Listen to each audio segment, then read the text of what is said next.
So we've just had like a 10-minute conversation about a chicken, haven't we, James? We have.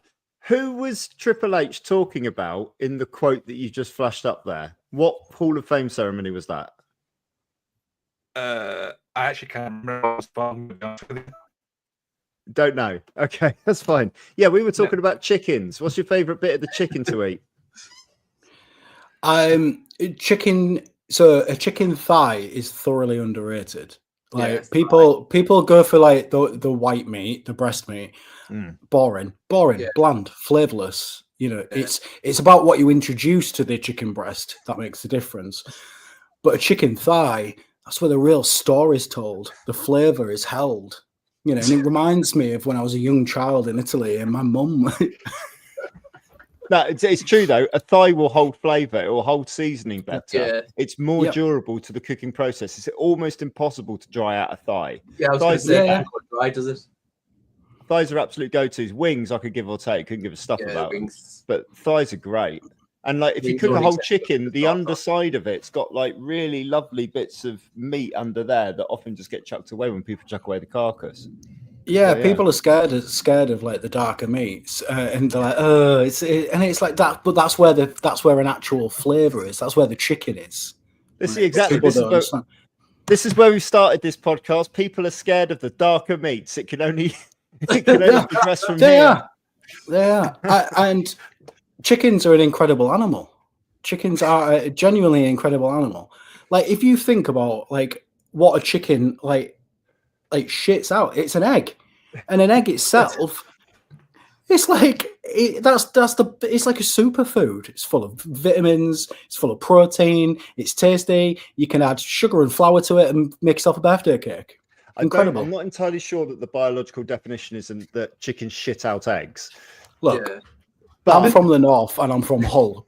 Like education, like I didn't see a chicken until I was in my 30s. Like what I learned recently was that the traditional English breakfast is based around farming practices. So essentially, bacon and eggs was a farmer's meal because you had pigs and you had chickens on the farm. So even during winter months, they could still feed themselves bacon and eggs, and that's why it's such an English staple. Apparently, it's like a traditional farmer's meal. It makes so much sense. But eggs are really versatile. What's your number one way to cook eggs? What's your favorite way to have them cooked? Before you do that, I'm just gonna I usually eat the intro, but I'm just gonna go back to and just let you guys talk for a bit. Don't worry about the intro. Yeah.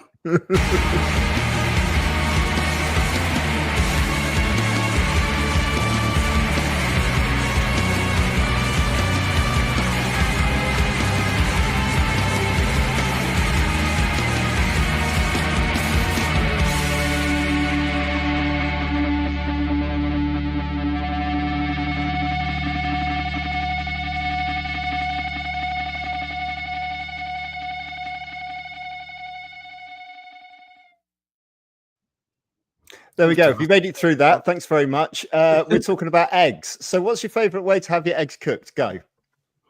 I love scrambled eggs, but like they've got to be done like fluffy properly. They've got to be done properly. Like, but I really like scrambled eggs on toast. Like perfect, easy, full of protein, quick. Do you do them in a pan, or are you like one of these heathens that does them in a microwave? No, you got to do them in a pan. Low and slow. None of this taking off, putting back on. It's about temperature control. That's a direct lift as well. I watched that video yesterday. Oh, absolutely! My God, that's amazing. If you're taking it on and off the pan, then you can't control your temperature. There's something wrong with you. You haven't been trained properly. David, what's your favourite way to eat? Poached. Yeah, I think poached. I do it with like white wine vinegar in the water. Oh yes, yeah. Spin it around. I have to use a pot. I'm not very good at cooking. I'm not gonna lie. Yeah, the white wine vinegar binds all of the fluffy whites, and it keeps it all together, and also brings a little bit of flavour into it in the early stages as well.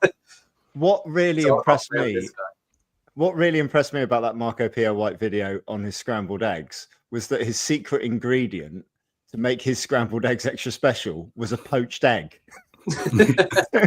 So he starts with a poached egg.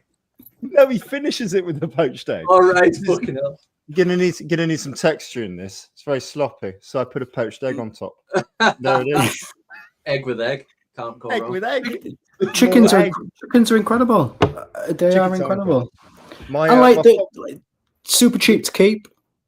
Like that's the thing with farming. Like farming is all about like raising like an animal and keeping it fed and like and getting them up to weight. With a chicken, they just eat the floor.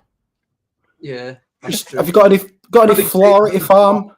Got any floor at your farm? Yeah. Oh, some chickens then. So my father-in-law used to keep chickens, and he designed. He obviously had an electric fence going around to keep them in, and keep them out of the alpaca field, which was next door. And he designed a chicken coop that had a door with a solar panel on it or a solar sensor, so that when twilight hit, the door would come down and shut them inside, so he didn't have to go out and do it every night. Wow. After about a month, he went out to go and get the eggs in the morning and realized that one of the chickens was a little bit late into the coop and had decapitated it. No. It's just like the arse end of a chicken and the head the other side of this door has just come down. Bless him. But yeah, they were gorgeous. And when you get fresh farm eggs, always stop. When you see a sign on a country road that says eggs for sale, always stop. Pick up half dozen eggs, and they taste beautiful. And the yolks, you think the yolks are yellow because they're free range and they're well fed. It's not. It's the colouring in the food, isn't it? It is. The yolks are like a deep orange. Have you ever seen them ones that are like, it's sort of like a trust system where you just literally put them in, put as much money in as you want and just take eggs? That I don't know if that's the southern thing, but it is up north. It's pretty wild. Not in Hull. Not in Hull. Not in Hull. There's no farm in Hull, is there? we have honesty boxes on most country roads. The South Downs Way, which is near us, has an honesty box for flapjacks and water. So they know that there are so many hikers and runners that use the South Downs Way for training runs that they put cakes out, put bottles of water out, and just let you just dump in a couple of quid. Cool. It's all right, isn't it? It's nice. Yeah. That's what communities are all about, really, isn't it? Which is cool. I guess we should talk photography. Yeah. Or we could just keep talking about food. I don't mind. I've got my smoker out for the first time because the weather's been so good. So I smoked a brisket yesterday. Oh, nice. Nice. That is. That's something I've never done. Never smoked anything. It's a game changer. Yeah. Like barbecues is like you realize that barbecue is proper entry level cooking for the garden. And then when you get a smoker, you got your little. I've got a probe thermometer that's Bluetooth connected to the phone, so you're managing temperatures, and you're managing your wood chips, and you're managing your charcoals, and you're managing your temperature and your air vents, and making sure there's not enough air going out and enough air staying in and circulating around. Oh, now are you soaking your wood chips, or are you getting like pre-soaked wood chips? No, I'm soaking them, and I've got different wood chips for different meats. What I've stopped using, you know, the metal smoker with the holes in that you can put your chips in. I've stopped using that, and I've started just dumping wet chips straight on the coal. Okay, yeah, bring the flavor in like at the sauce really quick. You know, I can't be bothered to wait for that thing to heat up, and it just gets in the way. I don't like the yeah. It's a little bit more. It's a little bit more, but so I start off on always a few bits of chicken, a bit of fish, and some sausages. Put them in first just to test it out, make sure everything's working. Then I get my big bit of meat. But around where we are, there's like a cash and carry, so you'll occasionally get really, really cheap, massive pieces of meat that would take all day to cook. So I'm working my way up to those this summer, because when I first got the smoke, I didn't know what I was doing, and I was just burning everything. You know. Now I'm surprised that you said you're bringing in sausages early, because sausages for me are always at the end, because a lot of fat drips off them, and then that's additional kind of smoke, and then the burnt smoke. Bringing in early. So you're right. On a barbecue, you would stick the sausages on later to generate the heat because the fat drips down. Firstly, if there's fat falling off your sausages, they're too cheap, right? You need to invest in good sausages. I always use either turkey or chicken sausages because the meat's leaner and it's better and there's less fat, and they hold smoke. They hold the smoking process better, so the flavor of the meat doesn't overpower the smoking process, if that makes sense. And because they're less expensive as well than the main cuts of meat, they are just good to test and just stick in there. And on the low temperatures, you can't really burn them because you always put them in the smoker. You put them on the far side away from the coals. So they're not above coals, so they're not getting burnt. They're just getting warmed with the general sort of air within the smoker, if that makes sense. Stick them in there with some chicken. Can't go wrong, apart from the salmonella poison if you underdo the chicken. But then that's when you use your probe, you see. Make sure you always cook your chicken through. My daughter's vegetarian. She ate a bowl full of brisket last night because it was so tasty. Wow. And that isn't bad for a 9-year-old kid, is it? To be fair. No, very good. Very good. We were talking about the darker meats and what kids are like with darker meats, chicken nuggets. That's honestly, and that's as adventurous as they can get until they're about 13 sometimes. Yeah, I mean, I have a 10-year-old who's into grey. If it's grey, she'll eat it. She's into grey. Right. Yeah, just chips, nuggets, okay. Anything that's grey. Yeah, like my 1-year-old son, he's everything. Like he goes to quite a nice nursery, and he has lamb tagine for lunch. Oh, wow. I'm like, I'm lucky if I have a pot noodle. When did this become a cookery program? I don't care. My son's just started pot noodles. We've kept him off him because I don't want him to eat junk food. But then I realized when I was a teenager, I really like pot noodles. Yeah. Do you guys have a favorite flavor of pot noodle? Yes, 100%. Go for it. It's the chow mein one. That is a connoisseur's choice. I admire that because most people forget there was even a chow mein flavor. Yeah, it's gone now. It's the blue one, isn't it? The blue one. Yeah. Dark blue. Yeah, you see, I think my pot noodle journey started like everybody else's. So you get into your beef and tomatoes, your chicken. You start there, and then it's like, oh well, hang on a second, Bombay Bad Boy. When their first start was introduced, I was like, actually, this is a little bit too much spice for me. Yeah. But then as my palate kind of developed over time, and your tastes change, you grow up a little bit. It's like, actually, this is quite nice. And that's when you start to appreciate the flavor under the heat. I think it's just all about evolution, like everything. Like with wrestling photography. Don't you dare segue. My favorite is the yellow curry one, the bog standard curry. That is pretty good. Yeah. It tastes like a chip shop curry, and it's not too hot. Curry, yeah.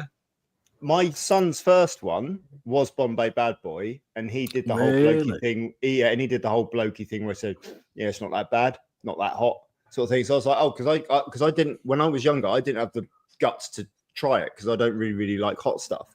And I just thought the curry was my limit. I think my gateway pot noodle was chicken and mushroom though. Yeah, I think that's probably the first one I ever had. Yeah, I think so. I think that's the thing. I suppose we better 15 minutes in. That's a quarter of the way through. I suppose we better talk about some sort of wrestling photography and deviate this from. Unless you want to tell us in the comments below what your favourite pot noodle flavour is, and if it's one that we haven't mentioned so far. There you go. Katie's jumped in there. Katie Crosby. Katie Crosby says she really likes a Bombay Bad Boy. That's a good thing. What's the packet of sauce what's the sachet they give you for Bombay Bad Boy? Like fire. Liquid fire. I don't know what the hell it's called. You guys might be too young as well. They tried to Golden Wonder, who produced pot noodles. They tried to segue. They tried to segue into pot rice. Do you remember pot? They rice? Did. I do. Yeah. As you, Simon. I'm 40. Oh, and I'm 37. So we're all in the same boat. Are we? I'm 40, nearly 47. Are we Gen X? Is that what we are? I think so. I don't know. I think so. I don't know. If we're talking about I think we're too old to get in that terms we're Attitude Era kids. Yeah, I think I think we're Attitude Era kids is what we would be. Katie doesn't like Bombay Bad Boy, apparently. Oh, she does. No, she does the original one with the mango, so extra mango chutney in there, sweeten it up. No. So Katie Crosby, phenomenal ref from up north. Is she? She is very, very good ref. She shoots a lot of stuff. She's done North recently. Yeah. She's becoming a regular at BWR. She's all over the place. What's her finishing move? New York Post, apparently. Did you say that? What's that? Sorry. She was on the New York Post. Was she? For a thing she did in, I think it was Leeds. I might be wrong. But it was like weird church sort of wrestling thing.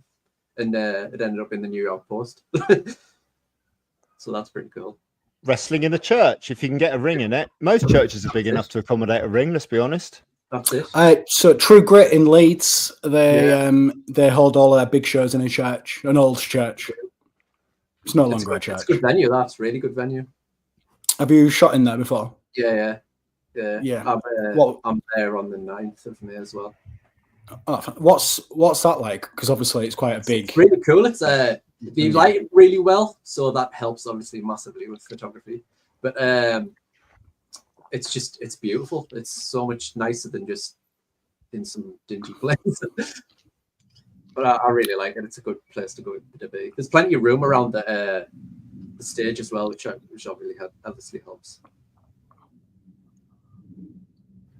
Have you ever shot in a church, James? So Riptide Wrestling down in Brighton used to their shows used to be in a church, but it didn't look like a church because it was like a modern Baptist church. Oh, right, yeah. So it's essentially like a town hall, really, right in the centre of town. Car parking £12 an hour next door because it always is in Brighton. Brighton absolutely sucks for that sort of thing. That's all I remember out of that. But they used to fill it full of dry ice and make it look really, really cool in there. So they were kind of fun shows, down there. My favourite ever wrestling match, and I talked about this on the last time I was on Magic of Wrestling, is Cara Noir versus Pac at Riptide. Hey, probably one of my favourite matches of all time because really, what do you like about it? So the story of that match is shake my hand, you bastard. That is the whole story of the match. It's Cara Noir getting Pac to shake his hand, and Pac's a bastard, so he's not going to do it. And I think it was at a time where Cara was going from heel to babyface, and he was starting to get that momentum, and obviously that intro and his entrance. But then and then Pac just comes out, and Pac's a bastard, and the whole match is just, you can batter me, but I'm going to make you shake my hand. And that is the whole match, and it's phenomenal, and it's shot beautifully. It's like super cinematic. The angles, it is just it's stunning to watch. It's on YouTube. If anybody ever says a wrestling match, I was like, yes, that one.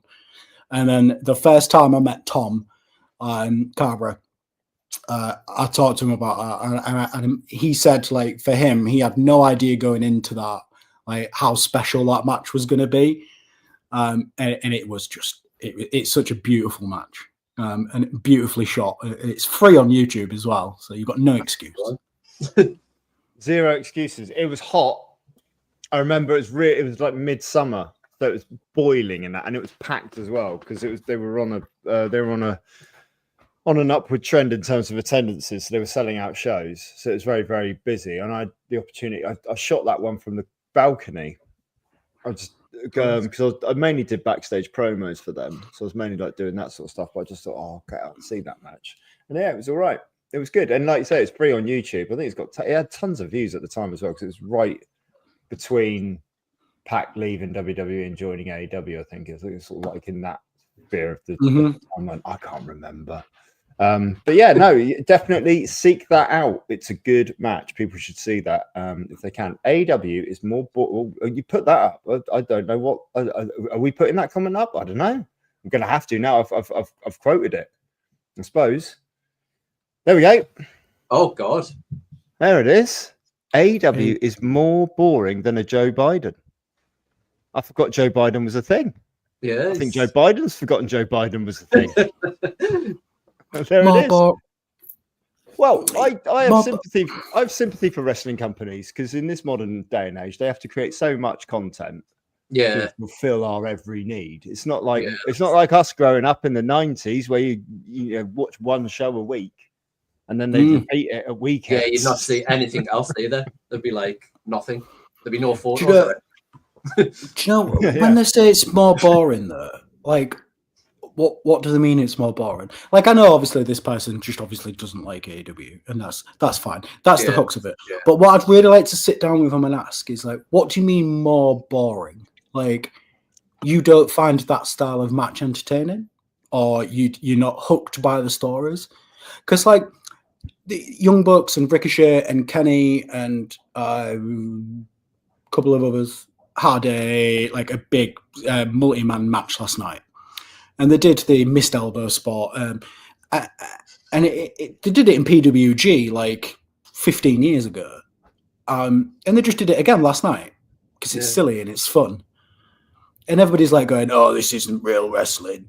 It's like, no, this isn't the Bloodline. This isn't like Roman Reigns and like telling a story. It's like a load of guys doing some silly things. Sometimes it's meant to be fun, for isn't it? fun. Yeah. So what do you mean boring?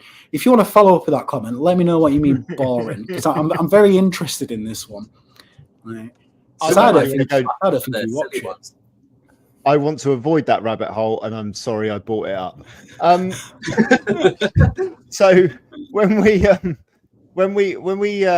discussed what we were going to talk about, because unlike most podcasts or live YouTube content based around wrestling, we were told that we were licensed to talk about anything we wanted, no restrictions, no limits, and then we ended up talking about chickens and eggs. Yeah. The first question, we came up with 3 questions. Let's see if we can rattle through them, because I think that they would be of some interest to the audience rather than trying to work out what the definition of boring is in a subjective mindset. The first question is this, lads. What is the weirdest and most surreal venue you've shot wrestling in? And we've kind of alluded to that with the church stuff. And how did the environment shape the visual narrative? So odd and weird places you photographed wrestling in, guys. You're both talented photographers. Chat me up on that one. Who wants to go first? Do you want to take it, Simon? No, you go. Me, probably I wouldn't say it's a weird venue. It's just something weird that happened. I was a place where they do full tilt. I think it's called the Jubilee, and they have these like it's a stage and has curtains that do that sort of thing. Like they go around like a bay window almost. And I can remember this was one time when I was shooting there, and there was Katie waiting to come on as the ref, and the curtains just started opening before they were meant to, and then they got stuck, and since then they've been stuck. So every time I try to make it look like it's not just open curtains, which obviously looks awful, but it's a funny time, that like. Is that the Jubilee in Newcastle? It's in Walker, yeah, basically Newcastle. Which is like, is it like a pub, like a proper like all, and it's upstairs. Yeah. There's like a ballroomy style stage upstairs. There is like a balcony upstairs that looks over the stage. It's sort of like a social club. Yeah, do you know what? Because I was going to say that's the weirdest place I've ever shot. Oh wow! So it's really funny you say that, because that is the weirdest place I've ever shot. Yeah. Because it's also like lots of function rooms as well upstairs, and we were shooting. It was a short-lived promotion in Newcastle that kind of tried to do like cinematic styled wrestling, right? And next door to it was they was having like a hen do. Yeah, and you have that sometimes. They just kept coming into the venue and seeing what was happening, and it was all very, very surreal. And then Nathan Black, who's a wrestler, has like quite a big sports car, and then as we was leaving, there was all like shouting like for him to do spins and like burnouts. And it was like an episode of Geordie Shore. It was very, very, very odd. Because it is it's like an old man pub, but then upstairs is just like beautiful, like kind of ballroom with a stage, and it's weird. It's very weird. It's sort of like a dive, and somewhere between a dive and posh at the same time. It's weird as that. Yeah, that is. I mean, lots of nightclubs that shouldn't really fit a ring in. They're always have had a ring in, yeah. Yeah, they're always, and it's always upstairs, and they've always got to try and get a ring upstairs in pieces, and it's always difficult. Otherwise, I mean, in Hull we don't have a lot of venues, so I mainly get to shoot in kind of community halls and I'm lucky that I get to shoot in quite a lot of arenas. Yeah. So I think I've been quite lucky that I've not had any horror stories of very odd places. But what about you, James? Outside, I did a wrestling show outside once for Brighton, in Brighton for Riptide, which was like an open air theatre, and they did 2 shows, one at high noon and one late into the evening. So actually during the evening we got the sun going down and we got sunset, and it actually finished in the dark, which was a challenge obviously photographically, but it's just such a beautiful venue. It's just a wonderful open air theatre, really, really lovely. Genuinely the weirdest one, Hammerstein Ballroom in New York, was a real privilege, obviously, but like it's literally a zebra crossing walk away from Madison Square Garden. So it's like on the other side of the road, on the corner, right? You go in there, and it's just a huge opera house. So like 3 tiers of seating. We're all familiar with it. It's kind of like at 180 degrees as to how I'd envisaged it in my mind from like watching like ECW or One Night Stand or whatever. And you're looking up at the balconies, you're like trying to work out which balcony was like Eric Bischoff and Edge and all those people in like red t-shirts were on, and which one was the JBL balcony and all this kind of stuff. Backstage, it was just like a rotten, like old theatre kind of thing. There's like no space at all. But what was really interesting about it was that of course 4 flights of stairs upstairs was the Manhattan Center, which is where the first Raw was broadcast from. I just assumed it was a separate building within New York somewhere, but I didn't realize it was like the 4th floor up of this in this building. So to broadcast Raw, they would have had to get all that equipment. There was no easy way to get up there either. It was stairs or like some, you know, there were some lifts, and obviously some lifts for kit and stuff. But they would have had to get a ring. They would have had to get all of the broadcasting gear, the railings, the padding, all of this kind of stuff up 4 flights of stairs every week, because you can't just keep it there because it's being used for other things during the week. At the start of the show, it was a live Ring of Honor pay-per-view, and I didn't know what I was doing. It was my 2nd or 3rd show shooting for them or whatever. Honestly, it was proper, what am I doing here? But I'm like, okay, well, I've done all my portraits backstage that I said I'd do for them. They gave me a brief, so I did all that early. And then comes to showtime, and I'm like, well, I'll go down ringside and do your ringside photography as well now then. And I went through the curtain, and I got a massive hand on my shoulder like that, pulling me back. I'm like, what? They said, mate, the show, we're going live in 20 seconds. Pyro's about to go off. If I hadn't have got stopped, I would have been Goldberg. Like live on pay-per-view in a massive explosion, me with my camera. Unbelievable. I was so grateful to the guy who stopped me. I'm still in contact with him now. I'm just like, oh God, thank you so much. I made the biggest brat out of myself. And then I will answer that question in a moment.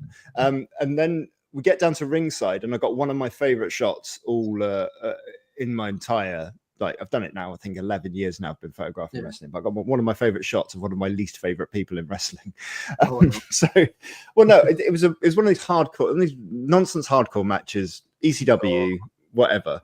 And it's the, God bless them, it's the Briscoes who have always been, both of them were so lovely to me in my brief time working with Ring of Honor. I can't speak highly enough of like what they were like as people, you know, as guys, you know, to me anyway. And they were in a match against Tommy Dreamer and Bully Ray, who I didn't know what was going on because I'm not on the headset, I'm not mic'd up, so I'm just like, oh God, anything. Just basically hardcore match. Number 1 rule: just stay safe. I don't get hurt, don't get in the way, maybe take some pictures, but basically do rules 1 and 2 first, right? And my safety net, especially at big shows, is like that. There's always a table, or no, not a table. The person who rings the bell is my safe spot, because I know that the announcer's table might be used for a spot. But generally, they don't mess around with the person who rings the match in and rings the match out, right? It's generally an unwritten rule. So if I ever get, I'm going to use the word, if I ever get scared or worried or anxious or whatever, I'll just go down by the ring bell and just sit nice and low and just do that, and then I'll come back out with my camera when I feel ready. Anyway, the Dreamer and Bully Ray just come over the railings, and it just all happened in a flash, but they are right in front. They're like there with the Briscoes, chairs, kendo sticks, beer, you know, barbed wire, all that, and like chains as well, because the Briscoes were chained fisted, blood everywhere, and I'm just like, oh, and you said. I've got a tiny little video clip of it. You can see me just sort of cowering in the corner, hiding my face. You know, stay out the way, don't get on camera. Stay out the way, don't get on camera. But I've got this wonderful shot of one of the Briscoes holding up Bully Ray's face towards my camera, literally presenting his face towards my camera, with blood all sort of coming down the front of his face. And that's one of my favorite shots from that show. But just such an eventful event for me, because firstly, I didn't realize Hammerstein was going to look that way in any way. Had an amazing experience. Didn't realize the Manhattan Ballroom was the Manhattan Center was up 4 flights of stairs, and then just got one of my favorite shots on this weird incident. The Clapham Grand, which was alluded to earlier by someone in the comments, is a really old theatre, similar to the Hammerstein Ballroom, actually, in Clapham in London, like a 20-second walk from the station. And Riot Cabaret, which is the only promotion I work for now, they really look after me when I'm there, and we have good communication. And because it's this old theatre, particularly on AEW weekends when they fill the place up, you'll get it'll feel like a music hall, because the front area is packed, the bar, it's packed to the bar standing room only. The royal boxes are filled because they're sold as well. So you've got 4 royal boxes either side with private parties in there. And then your upper dress circle is filled as well. And because they've got a great view up there, because I've shot up there as well. And it's a lovely view of the whole ring. And everyone feels close. It feels close, but it feels really respectful.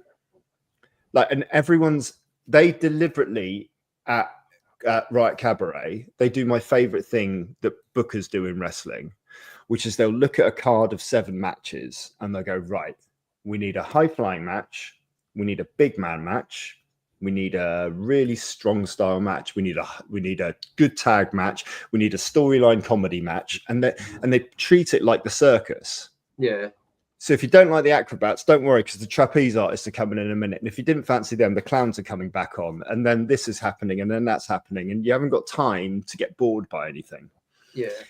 So I love that, because and the fans love it as well, because when I was shooting wrestling a lot, there was quite a lot of snarkiness amongst fans, a lot of knowingness, and a lot of the anti-chants and all that kind of nonsense, when you're really there just to suspend your disbelief and make sure that you and everyone around you has a good time. Yeah. It's the equivalent. Doing that, I think, is the equivalent of being a heckler at a comedy show. It's what are you doing? Yeah. It's not about you.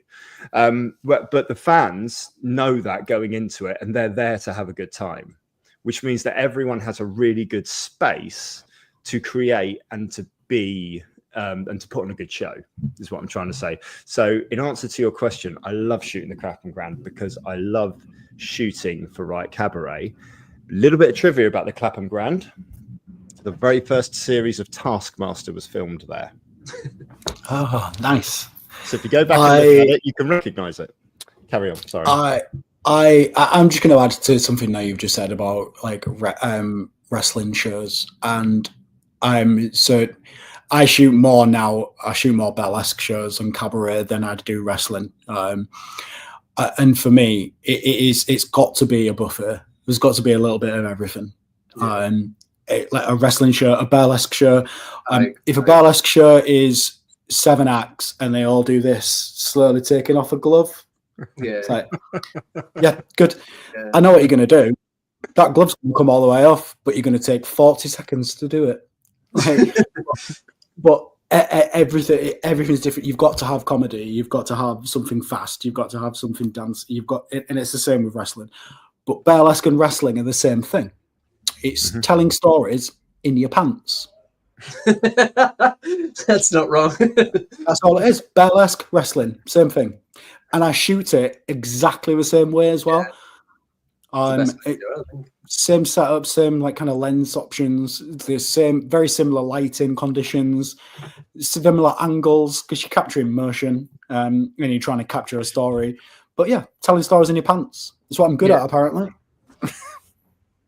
I think it goes back to what like the first guy I shot in wrestling said to me quite bluntly about. He said like we're the subculture and there's loads of subcultures, and once you're in with the subculture, it's kind of hard to get out of it, if that makes sense. And I think burlesque, I mean, Eve, I know regularly will use those sorts of performance artists within their within the body of the framework of their own show to provide variety as you sort of go through. And I think that's provided everyone's on board and everyone, you know, wants to come out and have a good time. And that's I think that's a really cool thing to do and to offer people, you know, rather than just I want all the best technical and strong style wrestling on one card and then I want to finish it with a crumble. I think is possibly the worst. I always think about that as well. Whenever I'm booked, I used to be, like I say, I used to be booked on a lot of shows, and I'd often look at the card and just go, well, I know how much these people charge. And like, why is every match a triple threat or a tag match or a 6-way dance? Or why do you need so many people on a card? One of the best shows. Sorry, a massive tangent now.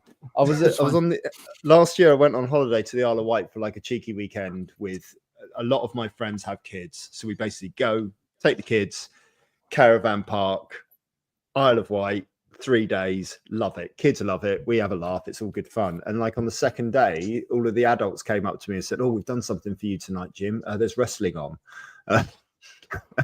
in the main theatre. And we've booked us all tickets because we know that you love it. I was like, I'm not entirely sure I can justify not even the expenditure, but the time that it's going to take for us to sit and watch this. But we'll do it anyway. These guys at this camp show, it was a ring announcer who was selling the merchandise. It was a referee who was also a timekeeper, and it was 4 wrestlers put on a 4-match supercard between them that had a beginning, a middle, and an end that made perfect sense, was completely safe, and it had to be completely safe because the ceiling was too low for them to perform any moves. Wow. They got up on the top rope and they're like this, all hunched over because they couldn't stand up straight. So he couldn't do any of his flips that he'd been practicing in the training school. You could tell this lad was really disappointed when he looked at it. It was like that. And then they got to the end. The good guys win. The bad guys then get attacked by all the kids with inflatable hammers. All the kids are going around going, this is the greatest thing I've ever been a part of. I've had the best holiday, Mum. And then we all get photos with the good guys and we left. And I'm like, I've never heard of a single wrestler on this card, and it's one of the best shows I've seen. The booking on this is flawless. I know there's a video circulating recently of Daniel Bryan, talking about camp show and Butlins specifically. So like, I'm really lucky I get to work for NGW, who held like Butlins for years and years and years and years. And Rampage tells a really good story. Rampage Brown tells a really good story on Colt Cabana's podcast. And he's saying about camp show wrestling is like where you really go to learn about entertaining a crowd and entertaining people. Because if you can get the dad that's there to enjoy it, you can get anyone to enjoy wrestling, because he's only there because he's paid for it as part of his package holiday. He doesn't really want to be there, but it's free. So he's going to take his kids and his kids are going to get, but if you can get that dad to go, that looks like it hurts actually, then you've won wrestling. You can entertain anybody after that. I couldn't believe how 100%. how all of my friends were into it. Like, and I thought, when they started being into it, I thought, they're just being like sympathetic towards me or whatever because they know I shoot it. And I'm like, no, at the end of it, I was looking at them, they're like, they were right, like properly, yay boo, you know, all that shall I and all that kind of stuff. It's just the best. It's the best. And it's safe as you like as well. That's what I love. That's what I love about it, because I hate it. I do genuinely. I hate it is a strong word, but I don't enjoy seeing, because I know people on the shows, you know, now and stuff like that, and it's like I don't enjoy genuinely people putting themselves into dangerous situations that could lead them to have like quite serious injuries. I find that quite uncomfortable to watch ringside, particularly when I'm shooting it. I'm all right when the camera's up because it kind of like it does provide a bit of a shield, but I'd rather see just safe. I'd rather see safe, funny stuff. That's the sort of stuff I like. I'm an Amira wrestler for life. Perfect. No, give me a phenomenal sports entertainment match. With the, I don't know what, the 5th, 6th, or 7th iteration of 1PW this last time. It was John Morrison versus Nathan Cruz. Yeah, and the audience and a modern day audience are used to indie bangers of indie matches and high flying and lots of. So John Morrison and Nathan Cruz went out and had the most sports entertainment match that you have ever seen. They had to run it, and Matt Myers is Nathan Cruz's partner. He pulled the ref out, and the place exploded like they'd never seen that before.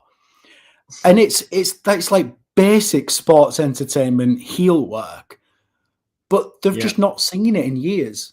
Because they want to see somebody get chopped 400 times and dive off a balcony. Yeah. And then you strip it back and bring it back to its very core of Campshire booyah wrestling. And it's like, oh, this is why it's fun. Yeah. So I'm with you 100%. Yeah, that's why Jeff Jarrett is always in my top 3 list of wrestlers of all time. He can play heel, he can play face, and he always does it safely. And he's obviously like, anytime there's a new promotion, it's always the running joke, isn't it? Anytime there's a new big promotion, Jeff Jarrett's at the back, sort of lurking around, waiting for any opportunity. But when you actually watch his work in ring and the way that he does traditional heel face, and the way that he can turn it, and it's just so funny with it. I just think it's really, really endearing. A funny story about Nathan Cruz, to your point, actually, about the way that he does sports entertainment matches and the way that he would work a crowd. Towards the end of his Progress run, there was one weekender where I probably could say this now, they didn't have anything for him on the last day of the show, so they employed him as a booker. So he booked one of now known as Gunther, he booked one of Walter's matches. I'm not sure how much of the planning actually made it to the ring. But I was backstage with Nathan. Always got on really well with him, and like he's looking through the curtain like this, watching the match, watching the booking, and like Walter's doing the chops, and then the chops are coming back on Walter, and it's like 5 minutes of just 2 blokes slapping each other as hard as they possibly can, like marks and everything like that. And I just hear Nathan just going, "Jesus Christ, lads, it's supposed to be a work." Just the best. It was just so withering the way that he said it as well. It was just like, fucking, we're supposed to be working this, so it's just like another the best. I shot his wedding on Saturday. There you go. As a question, man. Hey, congratulations to him. So that's fantastic. Underrated. So who would you say is, so Magic of Wrestling has chipped in with a question. Who would you say is underrated in the UK scene right now? Now, are we talking? I would like you to clarify that. I know you say who, but I'm guessing we're saying person or performer, not promotion. I don't know either because I'm so out of touch. But I know one person who I think would be good, but I'll let you guys talk first. David, if we're talking about performers, people, young up and coming talent, or people who you think are underrated, who would you say that you've worked with is most underrated? For performance, I would say there's a guy actually works for FTW, Full Tilt Wrestling. He's called Mitch. He's actually the owner's son. He's like unbelievable for his age, like so ahead of like people that have been doing it for years. And he needs to be looked at, like, because he's great. He goes under Mitch the Kid. Mitch the Kid? Yeah. I'll have to look him up. Yeah, he's a good guy. Simon, anyone from you? Mine is gonna. I'll give the answer, and I think people are going to go, he's not underrated, but so Robbie X for me. Yeah. Okay. I think yeah. so. Robbie X is one of the best kind of UK talent that we have. He is great. Yeah, It is. When I say underrated, like I know he's doing stuff with New Japan, and I know he's just signed for Best of Super Juniors, which is incredible. But the fact that he's been doing it for so long and not being picked up earlier, to me, it's like I think he needs to be seen like everywhere, because for his size, the way that he moves and the way that he performs, like his gas tank is unlike anything I've ever seen. But he is an absolute like workhorse. Like same with like a Ricky Knight Jr. Like them two, like I think are criminally underrated. I think they should be everywhere all the time. I genuinely absolutely love it. Yeah, I think that's a good shout for Robbie. Last time I was asked for this list, most of them got picked up by WWE or AEW, so I hope this works again. Leon Cage, I saw at the last Riot Cabaret show, and people seem to think very highly of him, and he seems like a very nice young man. I also tend to go by on who's actually just genuinely nice and polite. And Robbie X is one of the nicest, most polite, most thankful sort of guys, and he's also very good at working with you in the match, like showing at points he will work with your camera. Oh, I love when people do that. Yeah, if you see what I mean. When you get like a bit of a prep, where do you want you to be? Love that kind of thing. Good communication. I really like Tate Mayfair's. I think he's got real good heel energy. I think he's an excellent workhorse in the ring. I think one of the most underrated talents in the UK at the moment is Nina Samuels. I've been ringside with her and seen how she is an absolute ring general, and the audience doesn't notice that she's being the ring general, but she has so much experience to bring to the plate, and she's so safe, and she's got such a good believable character. And I think they're in the process of turning her face at Riot, which would be interesting. I don't know how that's going to work. Nina is also, I will add, one of the most beautiful humans ever as well. Like the very first time I met her, like it was like I'd known her all my life. Like the way that she speaks to you and the kindness that she has, and she will thank you before, during, and after a match. Like she is genuinely wonderful. Protein brownie Nina, we call her. She brings protein brownies to most shows, so if you're lucky, you'll get a protein brownie off of her. Really like Debbie Keitel. She's currently working in Japan. There's a young up-and-coming wrestler called Zoe Lucas who no one's ever heard of. She's pretty good. And I also really like, and I know that he's been a champion. But I think, like, in terms of like everything that he's done on the British independent scene and abroad in Mexico and places like that, but I believe Michael Oku has legitimate, genuine face quality that cannot be taught or bottled or learned in any way. He has. The first time I saw him was again in a show in London where he was tagging with Big T Justice. He is massive. He is a massive human being. Yeah. It was on a dark match, so they're against like a tag team of jobbers on the other side, right? Big T starts the match. It's a very different Michael Oku character to the one that you see now, but Michael was on the ring apron, bouncing up and down, cheering Big T on, sort of thing.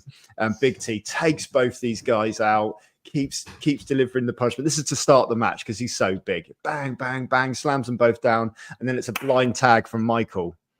And Big T's just like, "What are you doing? I'm going to win us this match." Yeah.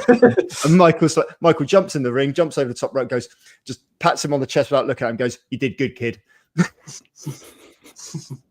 It's time to play. It's time to play. And then just gets flattened by these two guys and is pleading for Big T to come back in the ring and save him. And I just thought, that's the first time I saw him. And I just thought, he just gets it. He just gets like how less is more and how, you just have to do the little things and lean into the character. But I think Oku's a great salesman, brilliant salesman, fantastic psychology in the ring. He understands timing. He understands in a way that I saw with Will Ospreay back in the day, where Ospreay would plan his matches backstage and he would be able to predict when and what the audience was going to chant at certain hot points in the match. Oh, wow.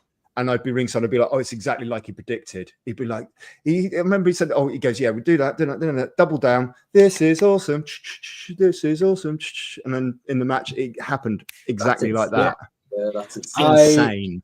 I had the pleasure of shooting Robbie X versus Will Ospreay at 1PW, and they went for an hour, and they went for an hour, and it genuinely felt like a 10-minute match. Yeah, that's really. Like, because nobody really wants to shoot an hour-long show, an hour-long match, but they made it feel like 10 minutes because, and again, very similar to you backstage. He was like, right, we're just going to start and we're going to do this, and we're going to do it really quick. And then we're just going to stop and do nothing for 10 minutes. It's like, right, okay. And in that 10 minutes, you felt the audience go from down here and they go and just build and build and build and build. And then they just went again and it's bang, bang, bang, bang, bang, bang, bang. Everybody's minds just melted. Yeah. Yeah. Wow. Just they just stopped, and he said, "We're going to do nothing."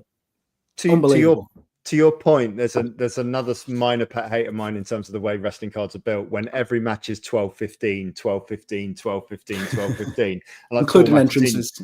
You're just looking at your watch, going, "Okay, well, this will go for this." I like a match that like gives you a long one and then gives you a really short one and like keeps you on your toes because you don't know what's going to happen. It's a hot start, has a long open where nothing happens. There's a lot of powder. I love all the variety of that when they sort of build. Yeah, and get a bit predictable when they're all the same length, and it's like Cara Noir tells an amazing story about their entrance and how they designed it to piss people off. So there was I'm going to make it really long. And it's just going to annoy people, and I'm going to walk really slowly. And he was like, and people are going to boo, and they're going to hate it. And he does it, and everybody goes, "Well, this is the best thing I've ever seen in my whole entire life." And it's like, no, this isn't what's meant to happen. And everybody's like, this is beautiful, and it's magic, and it's cinema, and it's art, and it's wrestling all combined. And he's like, no, you're meant to be annoyed by it. For people who are looking to get into photography and wrestling, what advice would you give them? I'm going to finish on that question if that's okay, because David, I'm just going to throw to you because I thought this was a really, really interesting question. Okay, right. David, if you could shoot a wrestling match in any era with any two performers, no restrictions, who would it be and what would your dream shot from that match look like? Oh, mine would definitely... Oh, wait, let's have a bit of a think. Because I'll jump in while you're thinking. Yeah. I'd shoot anything with Bret Hart. Yeah. And I'd think in WrestleMania 10 Bret Owen, because that's one of my favorite pieces of videography, is where they ripped off Neil Leifer's shot of Muhammad Ali and Cassius Clay from above the ring, Muhammad Ali and George Foreman from above the ring.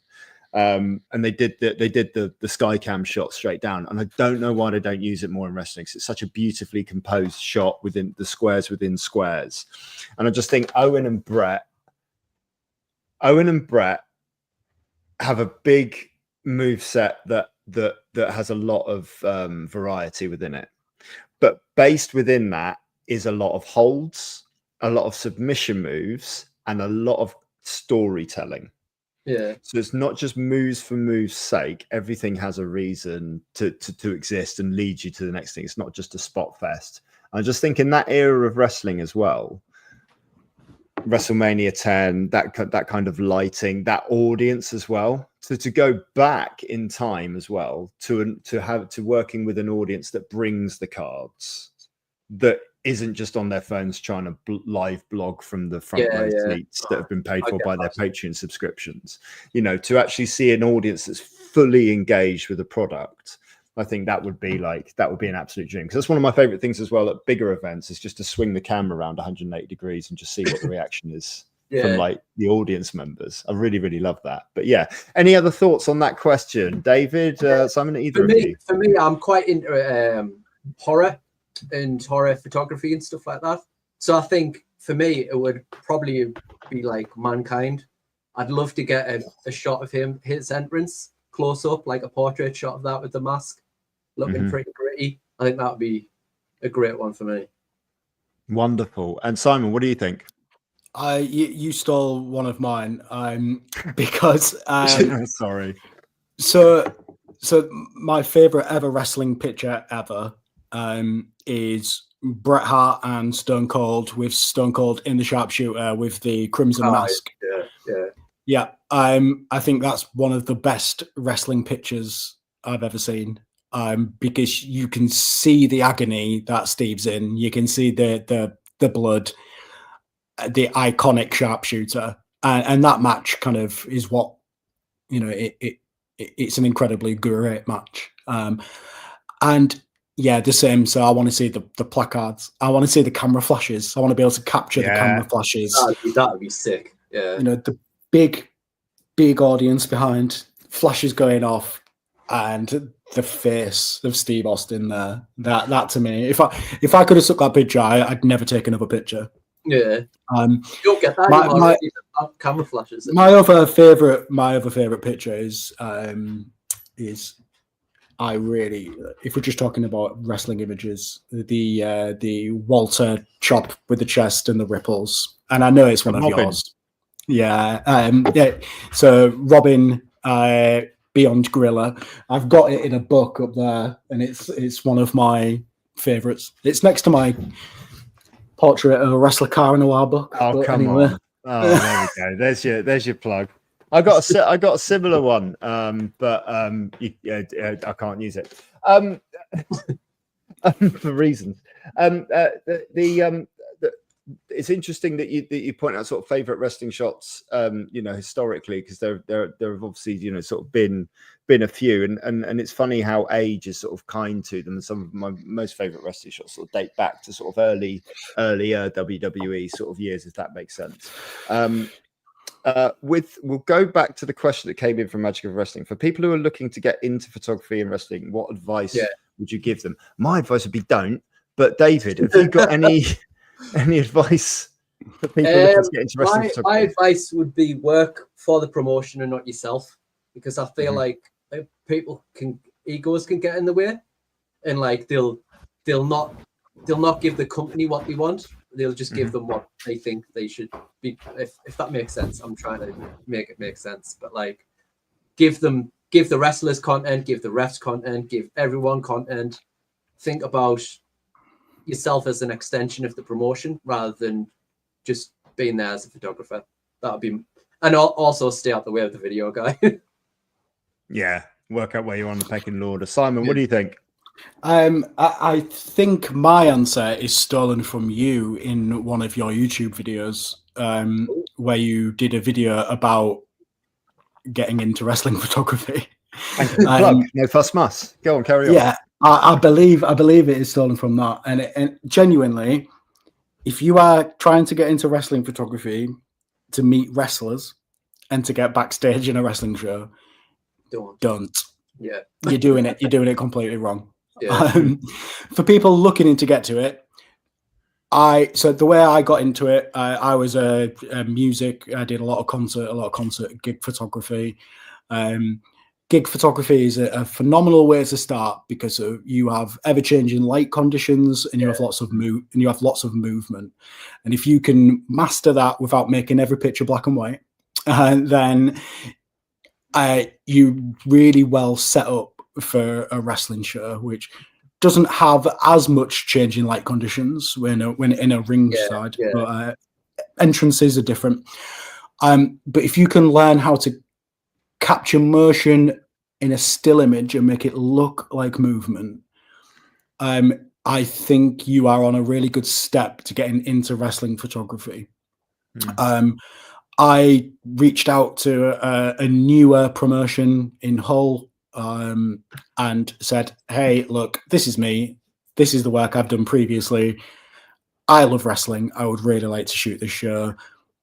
And they kind of just went, yeah, come along. And I did it and I learned about it there. And then luckily it was a show that Nathan Cruz was on. He really loved the images. And then he introduced me to other promotions and was like, hey, this guy's new, but he's really, really good because he's doing things a little bit differently. Yeah. He doesn't necessarily shoot it like a wrestling show. Yeah. I think if you bring something different to the table as well, because everyone can take a good, well, not everyone, but a lot of people can take a good photo, but like capturing moments and, like you say, understanding what wrestling photography is and what it can be. I always a wrestler put it to me quite easy, really early on.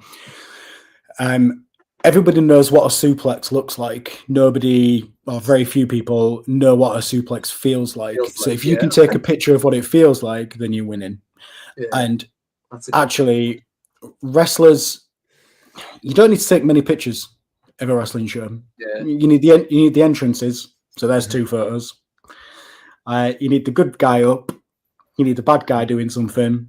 You need a high spot, big, and you need the finish. You really actually need about 7 pictures because you can tell a full match in 7 pictures. Yeah. If you look at a wrestler's Instagram, they will post pictures of their entrances, or if they win a belt. Yeah. They don't post pictures of their moves. If you go on a wrestling promotions Instagram or website, you will see pictures of the crowd. You will see lots of pictures of kids enjoying themselves. Once you know those things, I think you're on a really good step to get into it. And I'm going to be, I'll be crass, but, I'm from Hull, so it's fine. Don't be a creepy fucking weirdo. Yeah, that definitely helps. Right, so that advice isn't limited to just wrestling photography. That's just life advice. That's just life advice. I actually think you really... Simon's really succinctly put it there as well, in terms of like, there really are 6 shots that you need every match, and they're for different people. And I couldn't put it any better the way that you put it. I would only add to it in that to your point of suplexes and how they feel. The best way to showcase how a suplex feels is not to photograph the suplex, but to photograph the moment after the suplex. Yes. The best wrestlers will always show out. So you're not really looking for moments. You're looking for the moment after the moment. And so to be a bit more patient. For a bit more practical advice for photographers who are looking to get into shooting, 2 things, and you have alluded to one of them, you haven't to the other.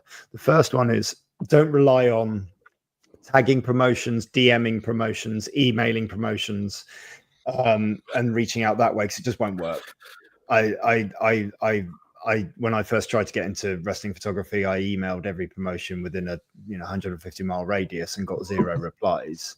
But the way that I got my foot in the door at Revolution Pro Wrestling was by going to a show, and introducing myself to people, and not cold calling it, but sort of reaching out to someone who I managed to know was going to be on the show, and say, well, I'm going to be there. Could you introduce me to someone in charge? Because I didn't really know how it worked. And then working it in that way, because people buy people. And for my first show at Rev Pro, to convince them, I took a little booklet of the work that I'd shot. That wasn't wrestling work, that was just photography work, just to prove I was a photographer.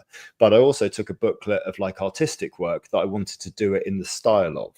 So I knew I wanted to do wrestling portraits, but I wanted to do it in a specific style. So I said, look, this is the stuff I do, so you can see that I'm a professional photographer. This is a really creative artist from LA, and I want to do it in this style. So can you let me in, because I want to make you look like this?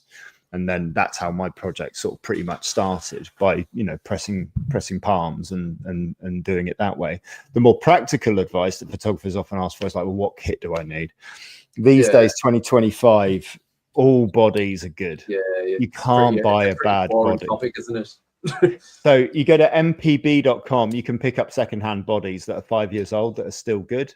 If you have to invest money and you want to invest money, invest it in lenses, because lenses is where the quality are. You want lenses that open up nice as well. It's where they keep their value, and you want them to open up nice and wide so that you can shoot faster, and so that you can shoot clearer glass as well, to get cleaner images sort of coming through. And then your style will work its way, working out on how you shoot, to your angles, your composition, and the way that and the way that you process afterwards, and that will define your style. And what I would encourage people to do is never stop developing that style. always try and do different things and try and work out where you can take it to the next level. And the best place I get inspiration for that from is we've just had the Olympics, I think last year. A bunch of really good photographers went to the Olympics and created some really, really different stuff. One of them's called Jeff Lowe, I think, on Instagram. And I managed to follow them on Instagram and then just see what they do outside of the Olympics, just with athletes and with different sporting events all around the world. And you go, okay, well, that's a style, that's a trend, that's something I can maybe lean into and see how I can develop that myself rather than just getting stuck in a rut. You won't make... you're not going to make a full-time living photographing, wrestling photography unless you're lucky enough to secure a contract working for one of the big companies, which I know a lot of people I know have managed to do that over the last 10 years. They're really secure, they're successful. It gets a bit, I know for some of them it gets a bit tedious just photographing 3 or 4 super shows a week, because AEW is a boring product apparently, according to our audience. But if you are shooting the same thing, it can get like that. And with the travel as well, if you're working for an American company, the travel's an absolute killer. It's hard work, and it's hard work because they have such a stringent process. It's not a case of like after the event you just leave and I'll get you the photos as and when. No, you're on your laptop after the show, putting your super tags into the directory of the images, into the EXIF data of the image, so that they can then put it into their categories, into their directory, so that whenever they need an image of Daniel Bryan, and Kenny Omega in the same shot, they can just literally just hit those 2 hashtags and get it straight away. So it's a long, arduous process. But ultimately, if you're doing it's a passion project, and if you get to that position where you are shooting something you love, and photographing is an absolute privilege. I love calling myself a photographer. I think it's great. I've loved doing this since I was 14 years old, but I'm in it for the right reasons. And I went into wrestling for the right reasons, wrestling photography for the right reasons. And I've met loads of people now who, through my YouTube channel, No Fuss Must, thank you for the plug, where we upload a new piece of content every Monday, a new lighting tutorial from my studio, step by step, as I show you how to use high-end studio lights and what I do with posing, composition, and all those sorts of things. Can I also recommend going through and watching your portfolio breakdowns? Because if you want to see lots of different wrestling photographers' work and how and why those images work, you will learn an incredible amount from those videos. Like, I've watched every single one. I'm going to go on do you know what? I'm going to say it. So, I am a massive James Musselwhite fan. So this is an absolute privilege and an honor. And my first interview, I wrote an absolute love letter to James and how when I first saw their wrestling photography, I said, this is what wrestling photography should be. So I am a massive fan. I'm going to get that out of the way, because I absolutely love it. And those portfolio breakdowns helped me improve my photography massively. Just because they explain the stuff that you don't think about while shooting a wrestling match. You're not necessarily thinking about what's happening in the background of an image when you're concentrating on 2 people doing something. And then now, if you're able, so I learned this from watching those portfolio reviews, I try and take a step back, 1 step further from that image and say, well, actually, the composition of this is incredibly more important, actually, than what's happening in the ring. If you've got a fire exit sign that's glowing in the background of the image, somebody's just going to see that in the background. But taking 1 step left of the turnbuckle and shooting it that way is going to open up a completely different image to you. So I would genuinely watch those videos, and that's going to be the end of my Musselwhite love. I apologize for that bit. I'll have to watch. You definitely should, because there's a lot of incredible work, and James does a really good job of breaking them down and why those images work or don't work. So at the end of last year, there's a private Facebook group for wrestling photographers, and I invited all of them to submit to me their favorite image of the year. And I said, I'll do a super portfolio review. It doesn't matter how many images we get, I'll get through them and we'll work it out. And I think we ended up with about 45, 50 images. What they didn't know was that I was actually inviting Simon Miller to review them with me, two other professional photographers to review them with me, and Aubrey Edwards from AEW. Right. And we did this as like a massive 2-hour-long video where we just went through everyone's, and I made sure that it was a positive critique rather than more constructive. I really want, because these were ones that people had selected and said, this is my favorite, not what's wrong with this I need help with. That's a very different type of critique. So when people are emotionally attached to an image and are saying, this is my favorite image from the year, it's special to me, you have to critique that very differently. Aubrey, I mean, Simon was great because Simon's great YouTube value, right? I trust my photographer colleagues. They're great technical side of things. They loved it because they were seeing images they don't normally see, where we get quite blasé about wrestling images. They were like, wow, this stuff's amazing. I can't believe what I'm seeing. Aubrey killed it, knocked it out of the park, saw things in these images that we otherwise wouldn't have seen. And because a lot of them came from America as well, she knew a lot of people in the images that from the independent scene that I maybe weren't too familiar with. There was life, and that we spoke about in these images. There was like, one of them was like, I still remember it. It's just honestly, it's just a standard portrait of a wrestler on a blue background, looking cool. Someone entered it, and they put in the description why they entered it. It said, because this is the last portrait photo of this wrestler before he sadly passed away following his wrestling match later that night. And the family chose this image to be presented next to his funeral casket at his funeral. And you're just like, you're enveloped in these stories. And then you realize that although we're bottom of the rung at wrestling shows in terms of the production and where we are, where we sit, and I'm aware of that, right?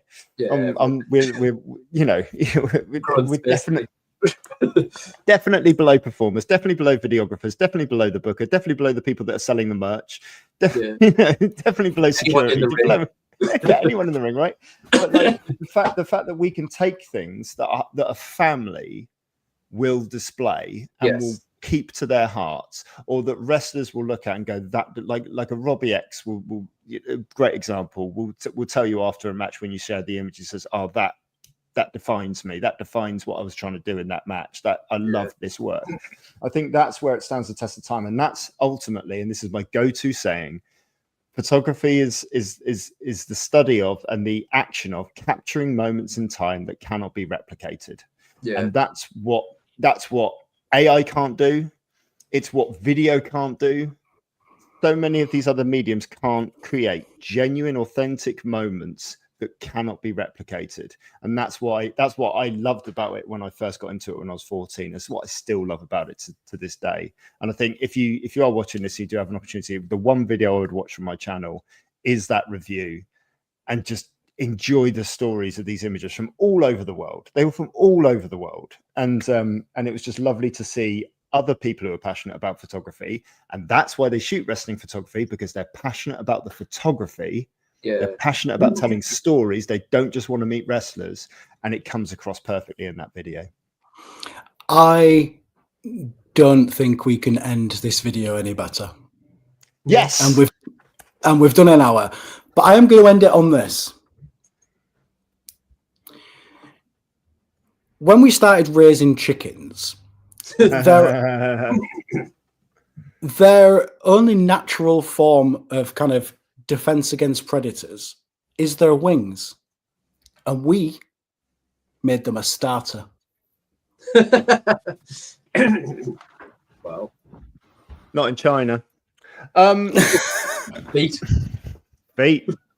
I've been to an authentic Chinese wedding in the East End of London, and I was presented with chicken feet. That was an experience. I enjoyed that. They just, people who are used to eating chicken feet will just I've never seen anything like it. So they were nice, you know. I like trying new things, you know. I'm up for it, you know. But goodness me. Okay, lovely. Well, that was a wonderful segue. Thank you so much indeed. Simon, it's been lovely to speak to you. Thank you so much for your kind words. I know I'm quite sarcastic on these things and quite cynical, but genuinely, thank you so much. That means a great deal. David, I've checked out your work on your website. You should check out his work at Near Dark Photography, because I had a look at it before we went on. It's so gritty, it's so real, it's so authentic, and there's such a wide range of images on there. So anyone watching this should check out David's work. It's amazing. Thank you, Dave. Subscribe to my channel. Say nice things in the comments here on this channel as well. Support the magic of wrestling. I thought it was like part wrestling, part magic show. I was looking forward to that. Cool. That would have been pretty cool. My former MP, Tory Penny Mordaunt, who was the one who carried the sword at the whatever it was, the king's coronation. She used to be a magician's assistant. Wow. That was when her career peaked, in my opinion. Right, it's a good way to end it. We'll see you later.